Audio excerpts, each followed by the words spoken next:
So Bernie Sanders did an interview with Maureen Dowd of the New York Times.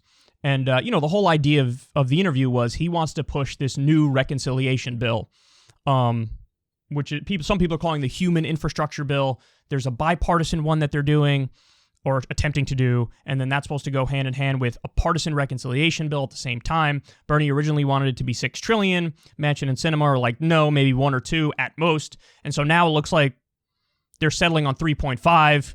But listen, I mean, at the end of the day, I'm not optimistic that this will get through, but he's trying. He's trying. If I was him, obviously I've explained to you guys a bunch of times the ways in which I would try.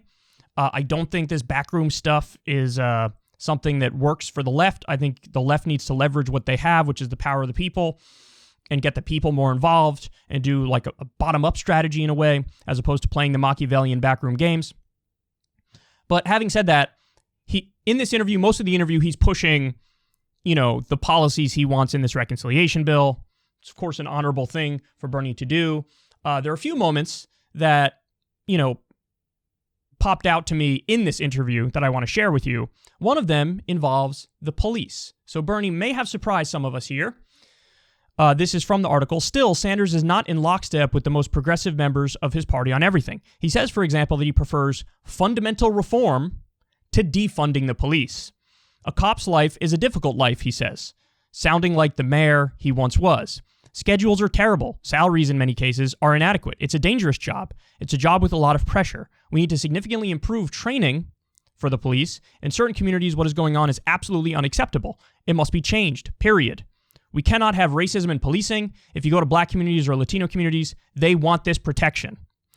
When I asked Sanders if he thinks AOC could be president someday, out comes the list. That's not what I want to get into, he barks. I want to get into what this legislation is about.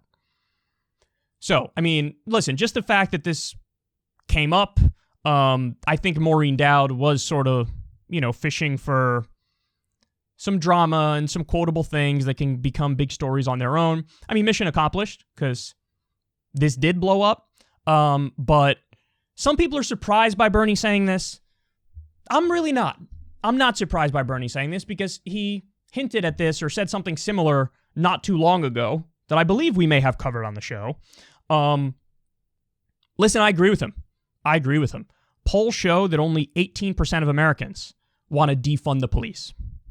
Now, some of the more intelligent people who are pushing for defund the police, when you talk to them, what they say is, hey, defund isn't abolish. Defund is fundamental reform. So effectively, they argue what they're pushing for is actually no different than what Bernie's saying here. To which I respond, if you believe that, then don't attack him when he says this. Because this, again, strikes me as perfectly reasonable. And again, only 18% of the U.S. wants to defund the police. And the other thing I would say is, if you are one of the people who says, well, defund really does mean fundamental reform, it doesn't mean abolish, again, I would implore you, for the love of God, be clear in your language. People shouldn't have to go through multiple layers of decoding in order to get at what you're in favor of. What you're in favor of should be obvious up front. It shouldn't require people to have to read between the lines or go to a policy paper that's dense before they get a full grasp of what you're arguing for. Because listen, I follow politics obviously every day. It's my life. And when I heard defund, it sounded to me like abolish, like get rid of cops. So, but if defund means, hey, cut the police budgets because they're just way too big and put a lot of that money into social services, which can help address problems that cops shouldn't be dealing with, like people that have mental health issues, for example, I say, of course I agree with that. But fundamental reform is a lot more popular. Overwhelming majority support that than saying defund the police. So, I mean, this is something that obviously it's an internal left conversation that we're having here. And what I would argue is you don't need to give an inch on these policy ideas that are super important.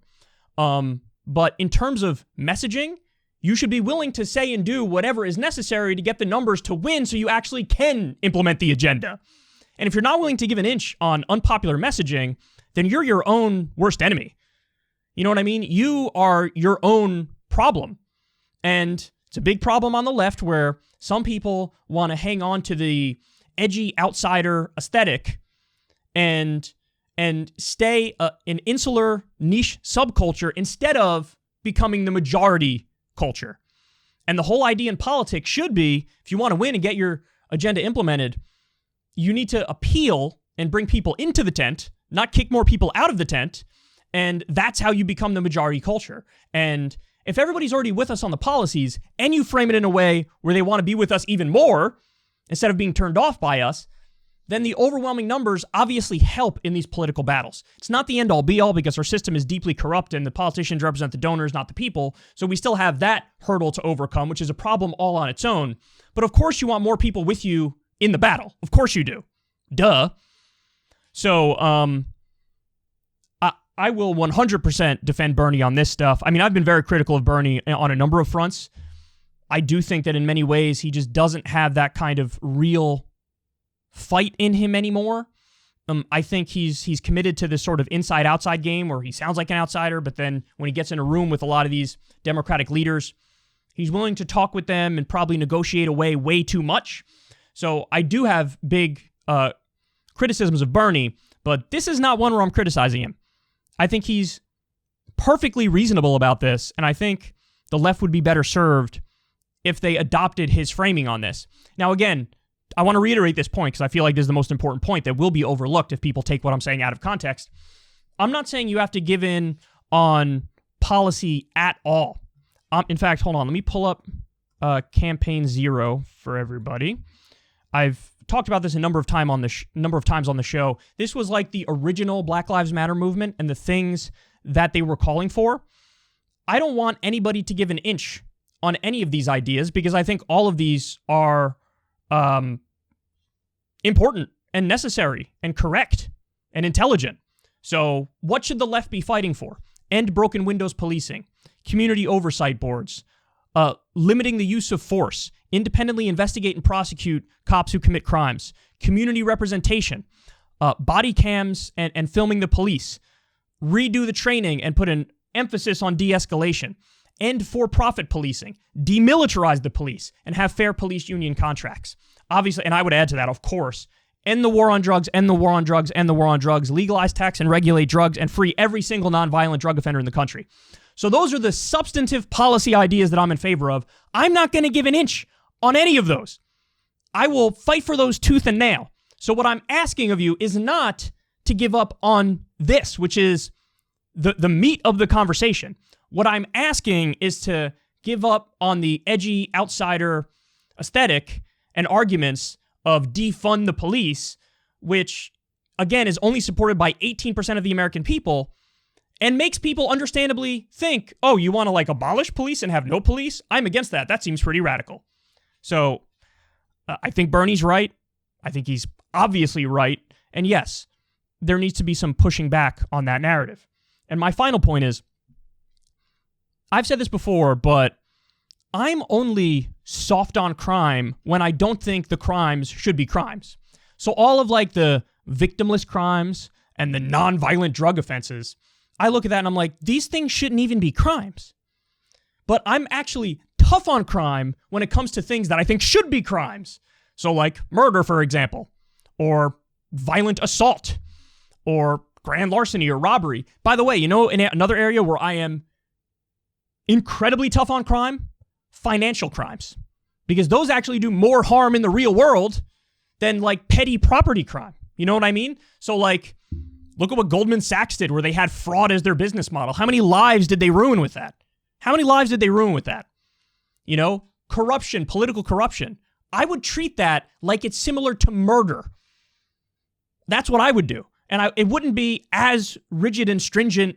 You know, it wouldn't be, there must be a literal quid pro quo. Here, sir, I am giving you money to do some corruption. I am bribing you. Now, will you go and do X for me since I've given you cash? I don't think the bar should be that high. I think it should be, you know, beyond a reasonable doubt, but emphasis on the word reasonable. There's so many instances where we have corruption and it's not viewed as corruption. So, you know, I'd be super tough on that. But point is, and this is just my opinion, and I'm not a broader, you know, spokesperson for quote unquote the left. This is just Kyle Kulinski talking here.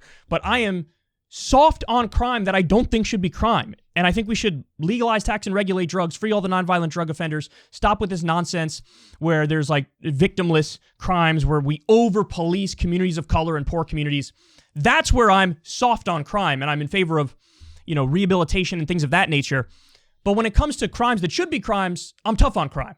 And so I think that if you don't have that opinion, it's hard to get through to people, because my guess is, and this is just a guess to be fair, but my guess is most of the American people believe that, So to just give one piece of evidence, when you look at the polling on the death penalty, now I'm against the death penalty because 4% of the time, according to a study that came out a few years back, 4% of the time we kill the wrong people. So you're basically, the state is murdering innocent people 4% of the time. I'm not okay with that at all. But a majority of the American people support the death penalty. Which tells me what? Now, again, I disagree with them on that issue, but it speaks to a mindset of, in their mind, they think, oh, these are the people who are obviously guilty. And they did it. They murdered the 8 people. Or they, did whatever other horrendous crime.